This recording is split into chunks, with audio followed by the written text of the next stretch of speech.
Hi, I'm Gary, and this is episode 126 of EV Musings, a podcast about renewables, electric vehicles, and things that are interesting to electric vehicle owners. On the show today, we'll be looking at electric vans. This season of the podcast is sponsored by ZapMap. Before we started, I wanted to remind you to check through the back catalogue of episodes if there's something specific that you want to know about. Cables, charging costs, specific EV models, charging hubs, CPOs, charge point operators, batteries, etc. There's probably something there for you to listen to. Our main topic of discussion today is electric vans. We've said numerous times on the podcast that last mile delivery is one of the things that will be key to decarbonise as quickly as possible. In the 3 years since I've been doing this podcast, the state of play with electric vans and last mile deliveries has come on in leaps and bounds. In fact, the market is almost awash with vans of various shapes and sizes all running on electricity. From the van version of the Renault Zoe right up to some rather large electrified Scania vans and trucks, the choice is quite overwhelming now. We've seen these vans being used all over the place, with companies such as Cleveland EV using an ENV200 to perform mobile EV servicing, local councils replacing their fleets with electric vans, right up to delivery companies that have gone fully electric in their efforts to reduce costs and cut emissions. And my guest today is just such a person. His name is Simon Brace, and he runs the Lakes Electric Delivery Service, which, as the name suggests, runs electrified deliveries based out of the Lake District in the north of England. Welcome to the show, Simon. Good morning. Thanks for joining us today. The first question I ask all my guests, and not all of this actually makes it onto the podcast, but what's your EV story? What got you into electric vehicles? EV story. It started, it was my wife's fault. I always blame my wife. She was, or still is, working for a company, and they were moving offices to the extent that they were actually having a purpose-built building made. And this purpose-built building was being done as ecologically as possible. And so they were putting charge points in. And bearing in mind, this is 2014 stroke 2015, so well ahead of the curve. Mm-hmm. At the same time, we were thinking of moving house, and we were going to be moving even closer to her works.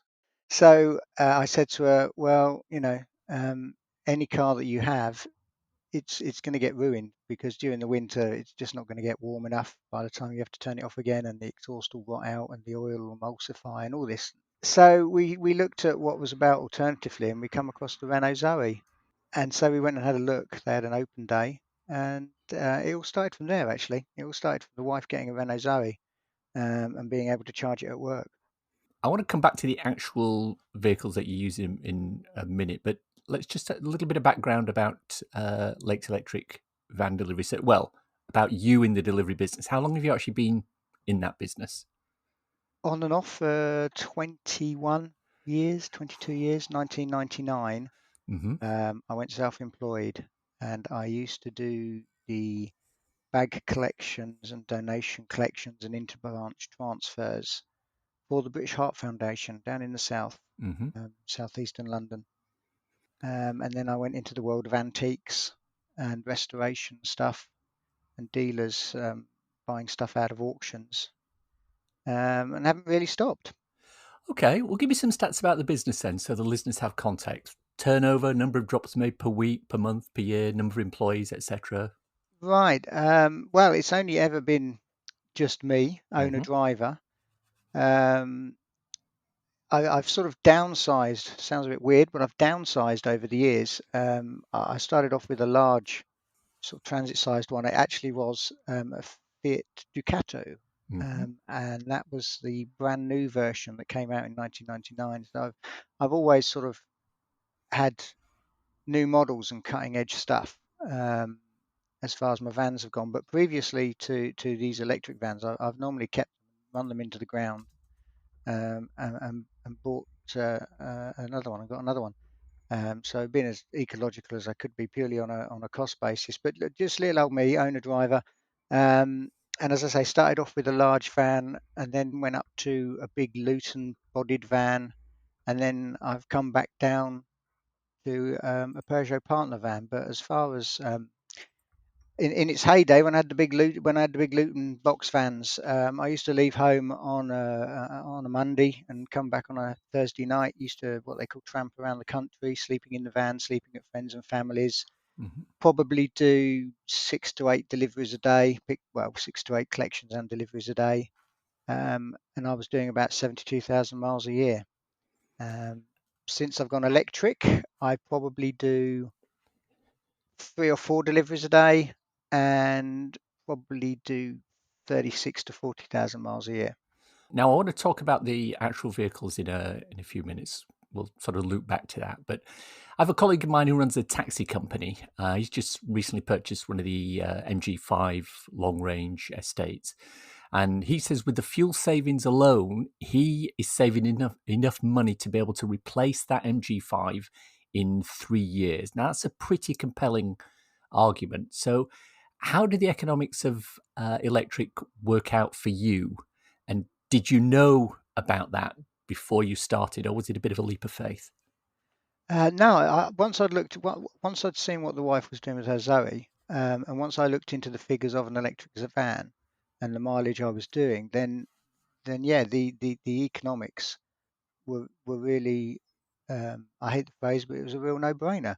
And I can completely relate to your taxi driving friend. The EMV 200 that I've just part exchanged for the new Maxus was about 700 quid off of being a free van over the 3.5 to 4 years I owned it. So I would imagine myself and your taxi friend are doing about the same sort of mileage. Yeah, it was if I'd have kept it for another 3 4 months, then that would have been in fuel savings alone, regardless of servicing. But in fuel savings alone, I think that was just short of being a free van over that period of time. So, what happens when, as recently happened, our good friends at Instavolt increased their prices by, I think it was the best part of 25% overnight, or, even higher for some companies? Now, obviously, that has an impact on your profit. Is it enough to make you question your decision? No, because it's even at sort of 48 to 50 pence um, a kilowatt hour, it's still a third cheaper running than diesel. Um, and that's you may find people that come up with figures that don't agree with that, but I'm talking um, years of figures and years of experience, and I know that a 40 to 45 miles per gallon van doesn't. It's more 35, Hmm. 32 if you're loaded. So you have to take real figures into account. So yeah, it's about even at those prices, it's still about a third cheaper than diesel. But then obviously you start the day having fully charged overnight at 5 pence, so you've got that buffer of 5 pence worth of electric to then offset the increases. And to be perfectly honest with you, on most jobs I'm absorbing it at the moment. Obviously, it does have an impact on profits, um, but there are some jobs where yeah, I've looked at where I'll be charging and how far I'm going, and I've had to load the job accordingly. But it's not affecting it that much. I think I haven't done the figures myself, but I think it was this morning or last night. I read a tweet where somebody said that it would have to be 80 pence a kilowatt hour before they really had to start moving the price onto the customers. Oh, no, that's interesting. Because I've done sort of calculations around the older price of fuel. When it was about pound 35, pound 40, I think 50 pence a kilowatt hour worked out more or less parity. But of course, we're in that situation now where electricity is increasing in price, but so's the underlying oil that's providing it. Therefore, petrol's increasing. So there is still that gap between what you would pay if you were paying for fuel versus what you're paying for Mm, electricity to get the same distance. So as long as that differential appears, you're still going to be quids in when it comes to yeah, electric. yeah. I Yeah. can see people that are running the vehicles privately. Although I would imagine they would be doing 90% of their charging at home, but people that are doing distance and having to use public charging more often than not, I can see how these price rises are having an effect and making them think about their choice. But at the end of the day, it's not just about the money, it's about the air quality. It's about doing the right thing. And I'll confess that when I went electric, um, it was the cost side of things Hmm. at that time that interested me, and the environmental aspect of it was really just a bonus. It's completely flipped, and now I do it. Once you get into it and you read the figures of urban pollution, it can be frightening. And so now I do it because it's the right thing to do. Driving, I mean, I do the mileage between the towns and the cities, but obviously I spend a lot of time in the towns and the cities delivering to private addresses. So I'm the guy that's driving past your school, and driving past your old people's homes and playing fields and all the rest of it. So yeah, that's the reason I do it now. But initially it was the financial aspect that I thought, why am I driving a horrible, nasty, rattly diesel when I could be driving a smooth electric and it'd be costing me less?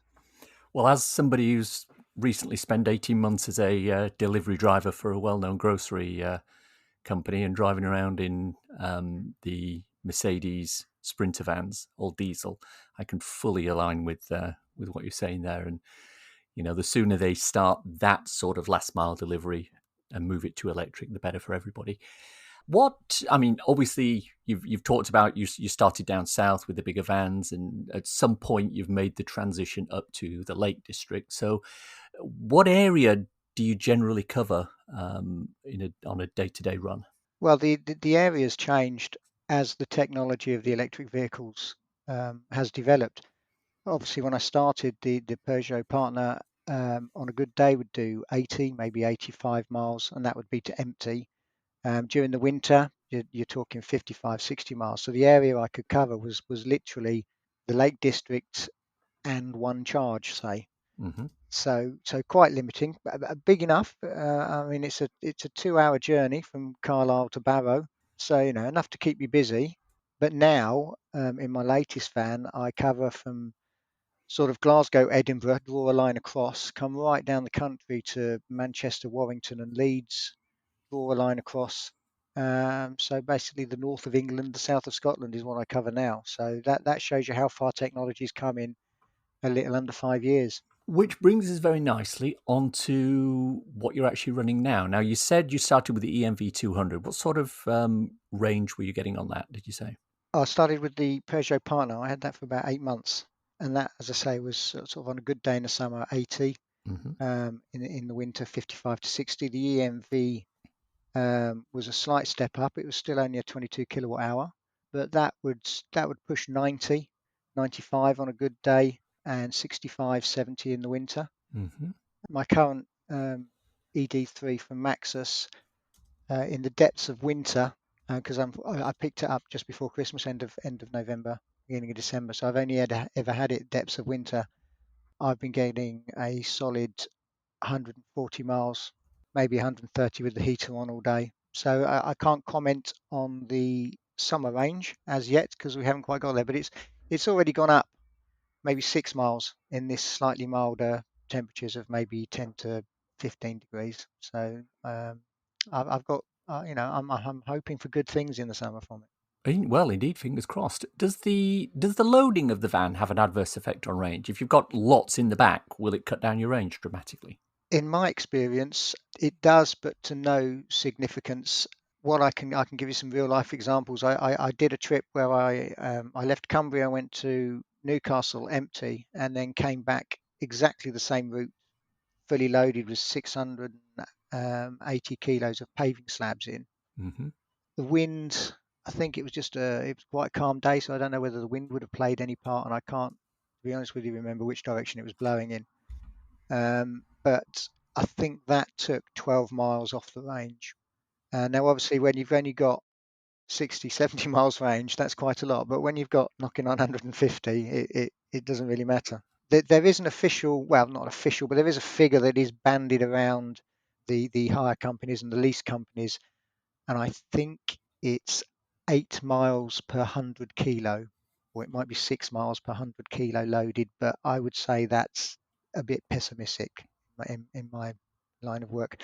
It tends to be that once you're up to speed, if you're doing motorway miles loaded, once you're up to speed, it makes no difference. If you're urban, then it tends to make more because you're accelerating more, which means you've got to pull that Yeah, weight up to speed more. But then yeah. you could argue you're slowing down and using the extra weight to push you along to get more regen. It's all about physics, isn't it? And I'm no physics or maths expert, so.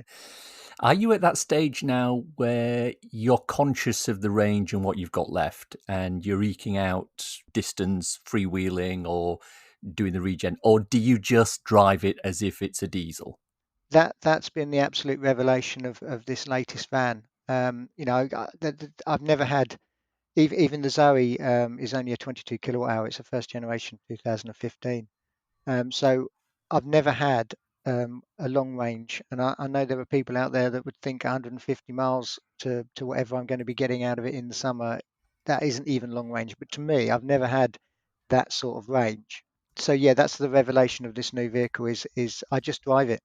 I mean, yesterday I got it was the first time that I'd seen the battery light on, and I got home with 6% and 8 miles. But I think that 8 miles was a bit pessimistic. But again, I wasn't really that bothered because I knew that if it said I'd got 8 miles, I had got 8 miles. But yeah, the both the Peugeot and both the EMV, I was very mindful of where my next charger was going to be and the routes that I was conducting. Now it's brilliant. I just drive it. I do nothing other than stop to charge, which is a good thing because I used to, you know, run for hours without a break, which is never not big and not clever. Hmm. I just drive it. It's fantastic. I just drive it, and again, even in the winter, I can only comment it because I've had it in the winter. The heater's on all day, and you just use it and you just drive it as if it was a diesel. There's no difference at all. It's brilliant. Now, what was the thinking behind going up to the Maxus? Because there's quite a few different ones on the market. What made you decide to go for that one? The fact that it comes with a high roof conversion. There's nothing on the market that can touch it. There's the larger vans that have the same height, but they're twice as expensive and prohibitive to anybody but the large lease fleets at the moment.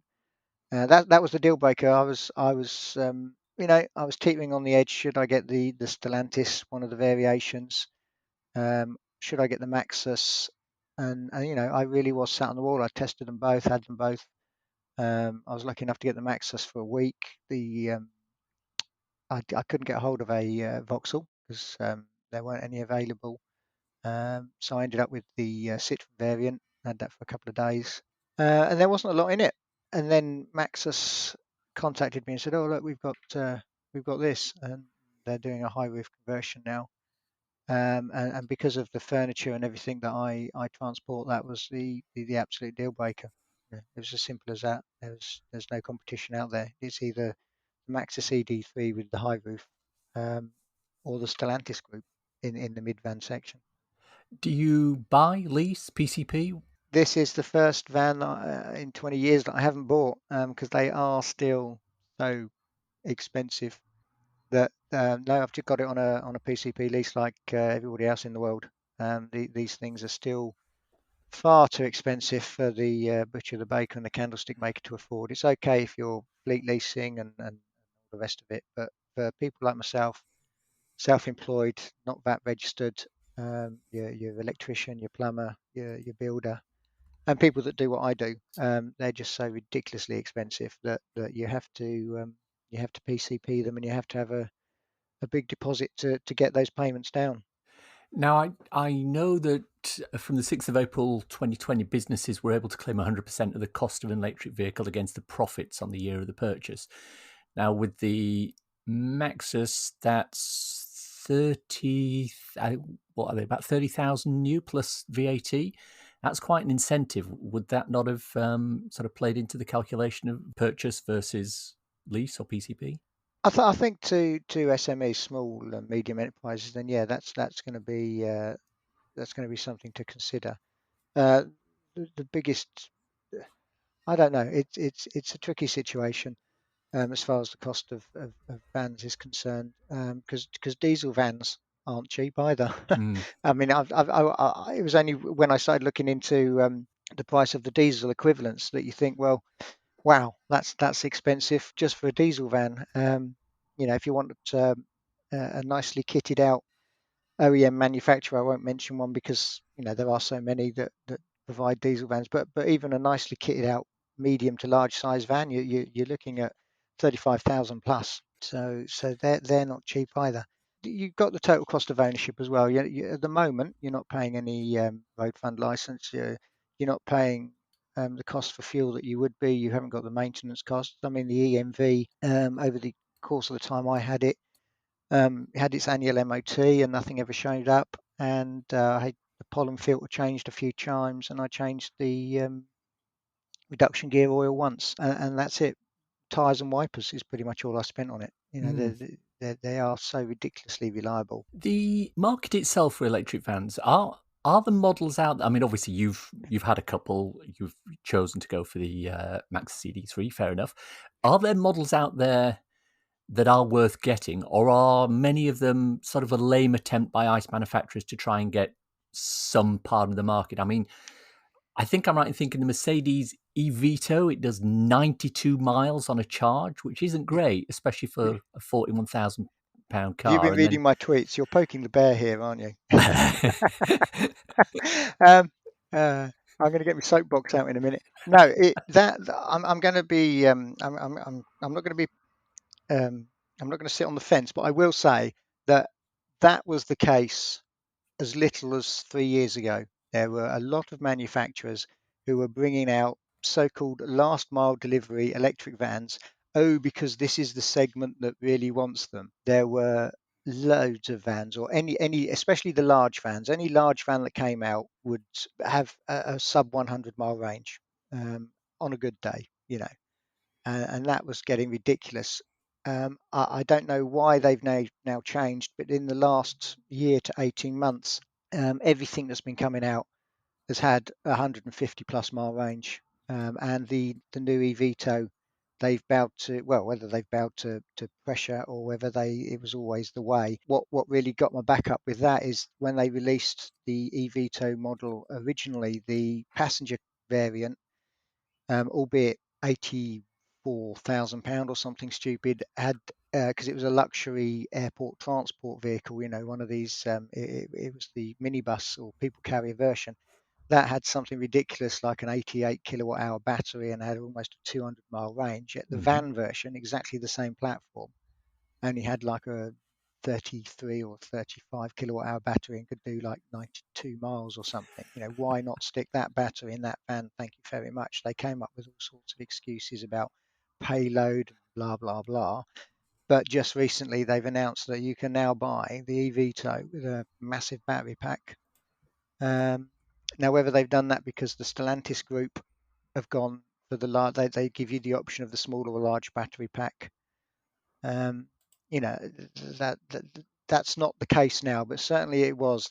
Anything that came out was you'd think, well, that's just to get your emission targets down, my friend. That's not actually a proper attempt at an electric van. Because I don't think you'll ever see the 400-mile range van. I think they're going to cap at about 200, maybe 220. Purely because of the general usage of commercial vehicles in this country.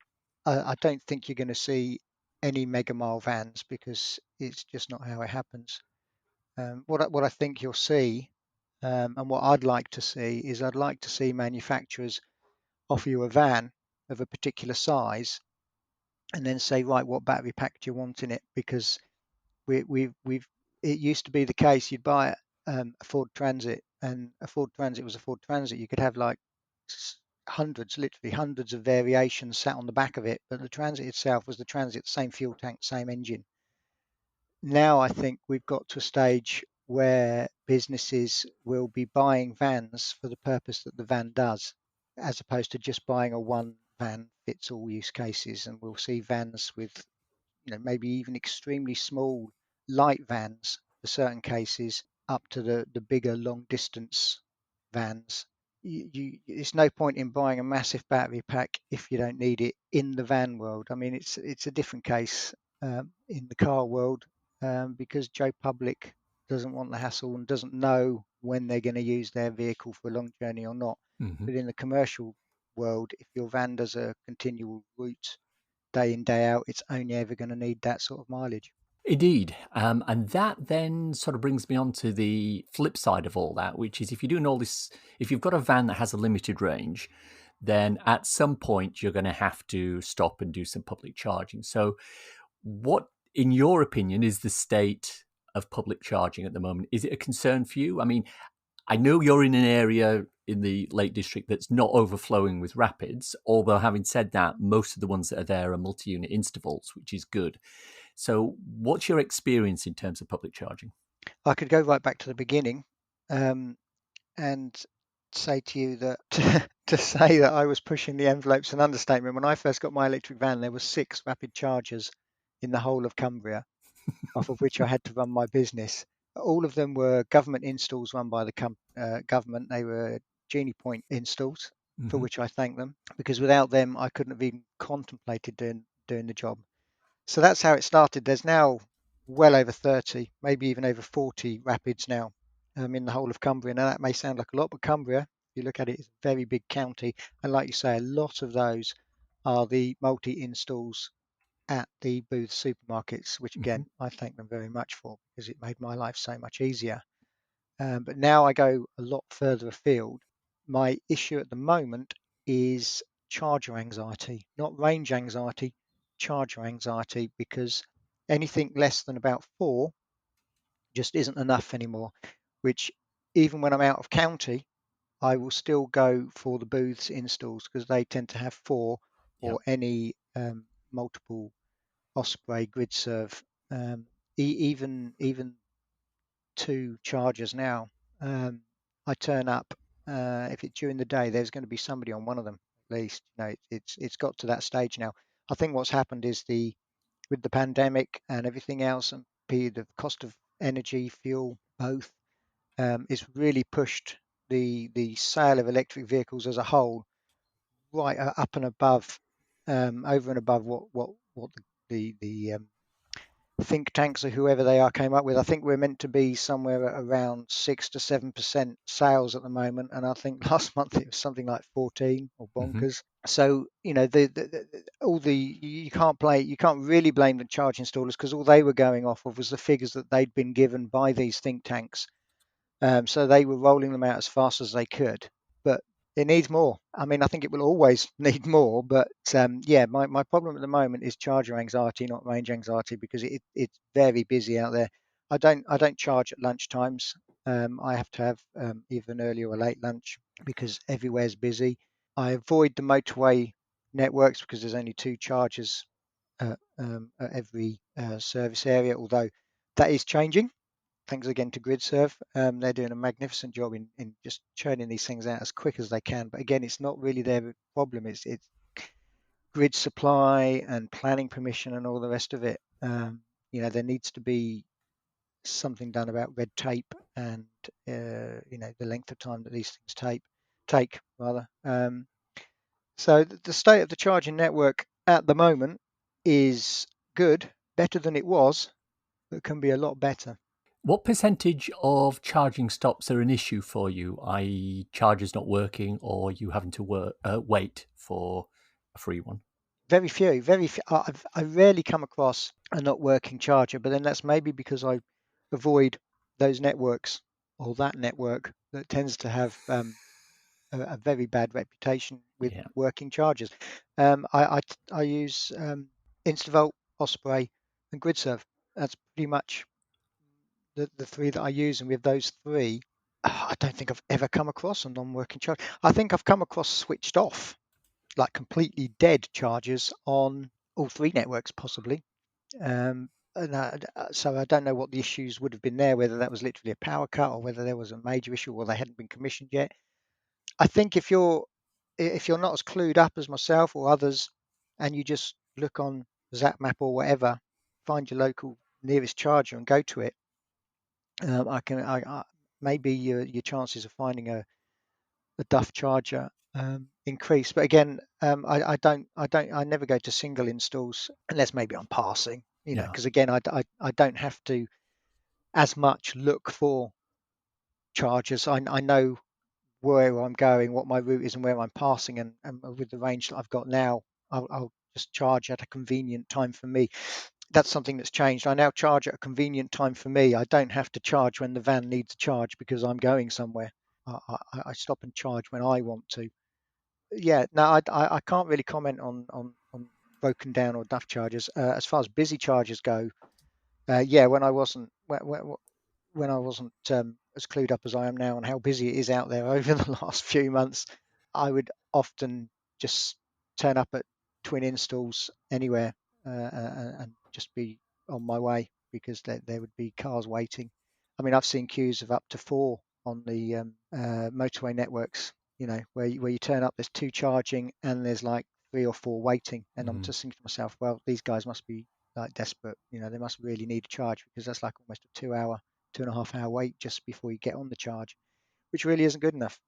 I assume that you're connected in with sort of industry bodies in the area that you work in terms of last mile delivery and that sort of stuff. Well, what's the general feeling about the uptake of electric vehicles for last mile delivery, do you think? From what I've heard and from what I've seen, I would say that the big boys, the DPDs and the Amazons and that, they know what they're doing. They've looked at the figures and the fuel savings and the running costs, and they're going for it big time.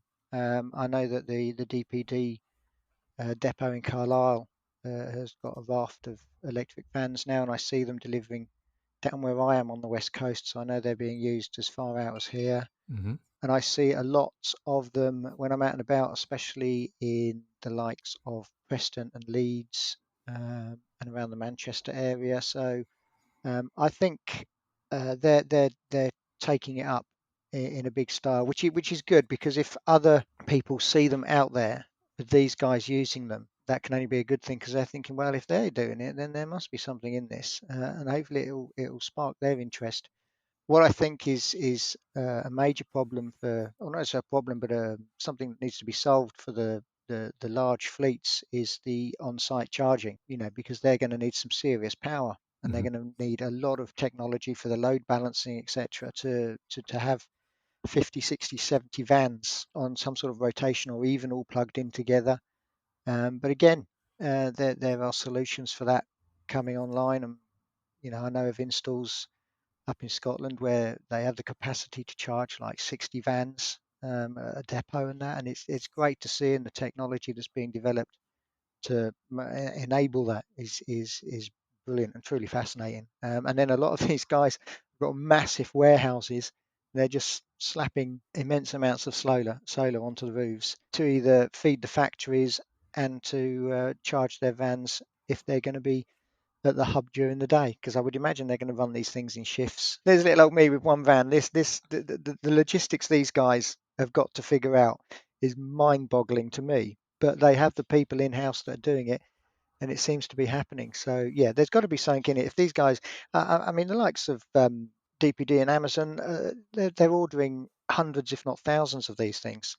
Which is some serious commitment. And then you've also got the likes of British Gas and that are also ordering thousands of these things. So they're not going to be doing this on a whim. They've done the sums, they've done the trials, and it's brilliant. It's especially the gas. The gas guys. They're the guys that are driving around in the towns and the cities all day as well. This is what we want to see. Are there any downsides to having an electric van in your industry? For me personally, no, I can't think of a single downside apart from the cost, the initial cost. I'm pro electric, so to come up with a downside is very difficult because they just make so much sense to me. I'm sure there must be some. Probably for the big boys, it's a weight thing because, like the batteries. There's no getting away from it. The batteries do take your payload down, but things are being done about that. There's a new class of van, a 4.25-ton van, which can be driven on a normal car license now. They finally sorted that out. And the ED3, my van is made of super light materials. It's an alloy subframes and it's plastic panels glued onto it. So the van initially is lighter to start with. So when you add the battery pack, you can still have a decent payload.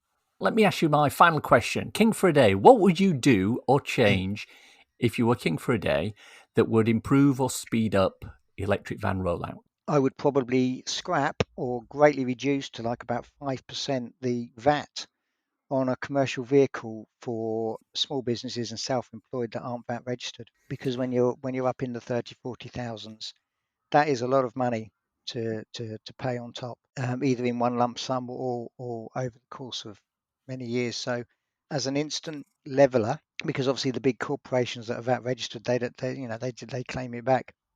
So as an instant leveler, to get more smaller individuals and smaller companies to be able to afford the vans, I would probably either scrap the VAT or reduce it to something more affordable.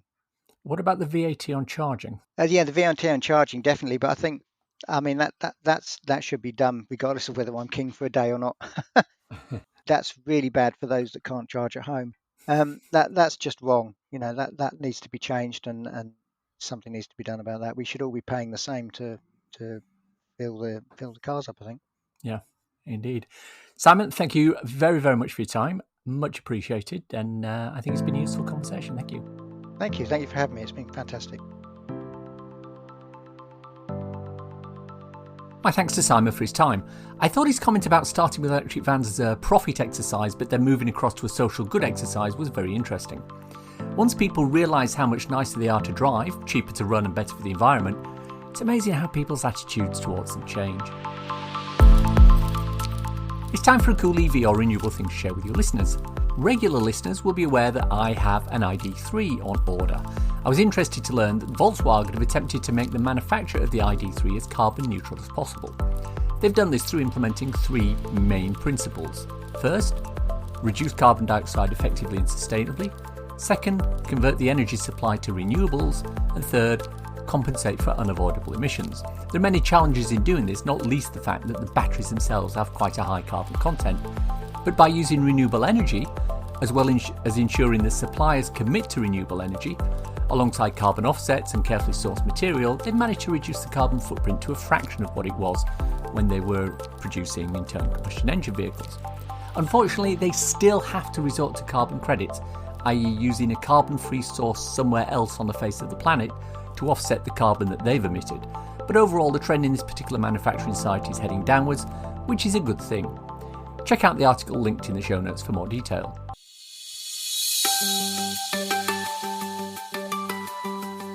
The EV Musings podcast is sponsored by ZapMap. ZapMap is the go-to app for EV drivers in the UK. Use it to search for available chargers, plan electric journeys, pay for charging on participating networks, and share updates with other EV drivers. ZapMap is free to download and use, with subscription plans for enhanced features such as using ZapMap in-car, on CarPlay, or Android Auto. And that's the show for today. Hope you enjoyed listening to it. If you want to contact me, I can be emailed at evmusings@gmail.com. I'm also on Twitter at musingsev. That's where I tend to spend most of my time. If you want to support the podcast and the newsletter, please consider contributing to becoming an EV Musings patron. The link's in the show notes. Don't want to sign up for something on a monthly basis? Well, if you enjoyed this particular episode, why not buy me a coffee? Go to coffee.com/evmusings and you can do just that. ko-fi.com/evmusings, and it takes Apple Pay too.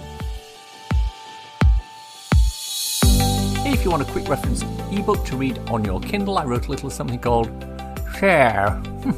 Gone electric. It's available on Amazon worldwide for the measly sum of 99p or equivalent, and it's a great little introduction to living with an electric car. Please check it out. Links for everything we've talked about in the podcast today are in the description. And if you did enjoy this, then why not subscribe? It's available on iTunes or wherever you get your podcast. Leave a review, preferably 5 stars, as it helps raise visibility and extend our reach in search engines.